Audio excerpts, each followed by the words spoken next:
I'm so glad you came back for our October story time. Today we're going to read The Littlest Pumpkin. Okay, so the title is The Littlest Pumpkin. The author, the person who wrote the book, was R.A. Herman. The illustrator, the person who drew the pictures, is Bettina Ogden. This is The Littlest Pumpkin.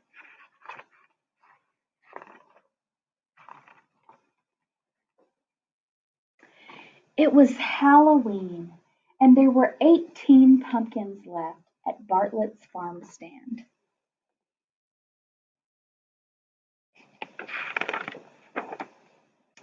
The pumpkins looked their very best because they all wanted to be taken home and made into jolly jack-o'-lanterns. The littlest pumpkin had the biggest dreams of all. She saw herself shining in the dark with ghosts, monsters, witches, and fairies gathered around her singing a Halloween song.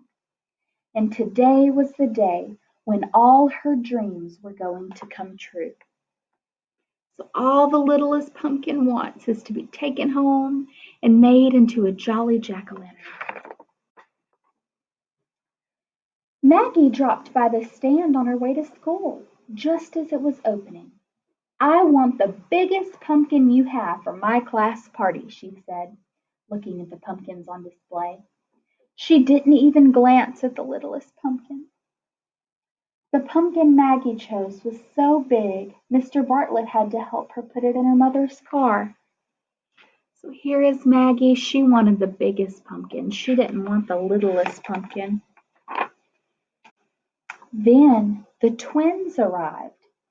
Jess wanted the roundest, fattest pumpkin. Jen wanted the tallest, skinniest pumpkin. They both knew exactly what they wanted their jack-o'-lanterns to look like. So again, nobody wants the littlest pumpkin. Later that morning, Miss Garland's class came to the farm stand to buy some apples and pumpkins for their Halloween party. The littlest pumpkin was very excited when she saw all the children.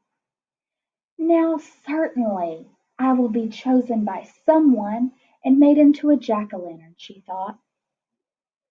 But no one chose the littlest pumpkin. How do you think she's feeling? Nobody's choosing her. How would that make you feel? Probably sad, huh? All day long, people came to the farm stand to buy pumpkins. Mr. Potter ran in to choose a pumpkin for his daughter Kate. Poor Kate was home with the flu, but she had drawn pictures for her dad so he could see exactly what kind of pumpkin she wanted. Mr. Potter looked at every single pumpkin until he found the right one. Do you think it's the littlest pumpkin? The sun began to set, and only 4 pumpkins were left at the farm stand. One pumpkin had a bruise on its back. One pumpkin was lumpy and bumpy. One pumpkin didn't have a stem. And the last pumpkin was the littlest pumpkin.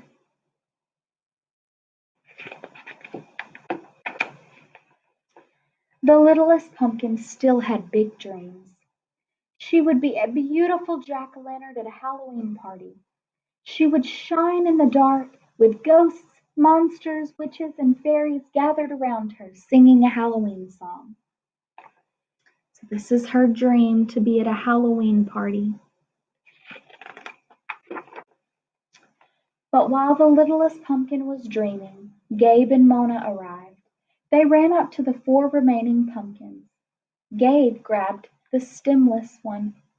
"Perfect," he said. "My jack-o'-lantern is going to wear this hat." Mona picked up the littlest pumpkin. "Oh, how cute," she said. The littlest pumpkin was so happy. All her dreams were going to come true. "But it's too small for me to carve my jack-o'-lantern," said Mona, putting it down. Then she picked up the lumpy bumpy one instead. "Now this one is perfect." Poor littlest pumpkin. Nobody's picking her. Soon it was dark, and the stars began to sparkle in the sky. Mr. Bartlett was cleaning up. Oh, please don't close yet, thought the littlest pumpkin. I must be a jack-o'-lantern for Halloween. Suddenly Mr. Bartlett heard someone calling his name. Mr. Bartlett! Mr. Bartlett! It was Sam. Please wait, said Sam. I need a pumpkin for my party tonight.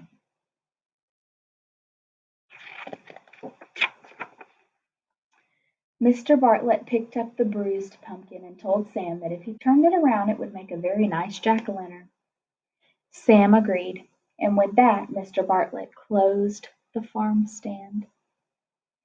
So there, in the dark on Halloween night, sat the littlest pumpkin, and she was all alone.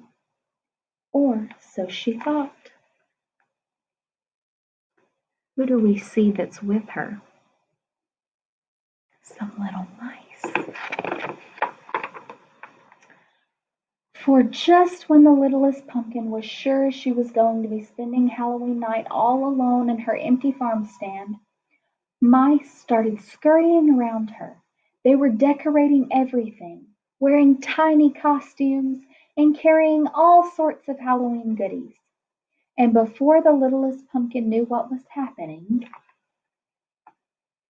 here's all the little mice. They're dressed up. She found herself in the middle of a Halloween party. Mice dressed in costumes were bobbing for cranberries, playing pin the tail on the squirrel, and eating cheese and crumbs.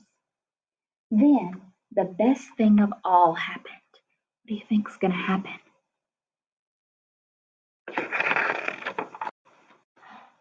The littlest pumpkin was turned into a jack-o'-lantern. She was shining in the dark with ghosts, monsters, witches, and fairies gathered around her, singing a Halloween song. She's finally getting her dream come true. All her big dreams had come true on Halloween night. The end. All right, well, I hope you join me again tomorrow for another October story time.